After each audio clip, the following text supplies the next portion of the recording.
નમસ્કાર દર્શક મિત્રો, હું છું રૂપલ લુણીચિયા. સંપૂર્ણ ન્યૂઝમાં આપનું સ્વાગત છે. બનાસકાંઠા જિલ્લામાં વિવિધ સરકારી કચેરીઓમાં દામના બદલે કામ થતા હોય તેમ વર્ષ 2024માં એન્ટી કરપ્શન બ્યુરો દ્વારા લાંચ રૂશ્વતના 15 કેસો નોંધાયા હતા, જેમાં 28 આરોપીઓ સામે ગુનો દાખલ કરવામાં આવ્યો હતો અને આ લાંચિયા કર્મચારીઓ પાસેથી ₹2,98,800ની લાંચની રકમ પણ જપ્ત કરાઈ હતી. જોકે લાંચ લેવામાં 3 મહિલા વર્ગ 1 અને 2 અધિકારીઓના વર્ગ 3ના કર્મચારીઓ અને પ્રજાજનો પણ સામેલ હતા. સરહદી બનાસકાંઠા જિલ્લામાં ભલીભોળી પ્રજા વિવિધ સરકારી કચેરીઓમાં પોતાના કામો કરવા માટે અધિકારી તેમજ કર્મચારી માંગે તેટલા પૈસા આપતી હોય.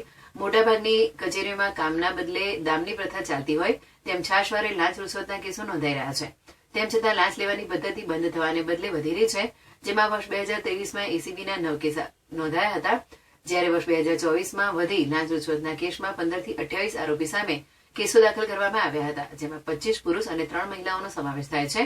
આ લાંચિયા કર્મીઓ પાસેથી એસીબીએ કુલ ₹2,98,800ની લાંચની રોકડ રકમ પણ જપ્ત કરી છે.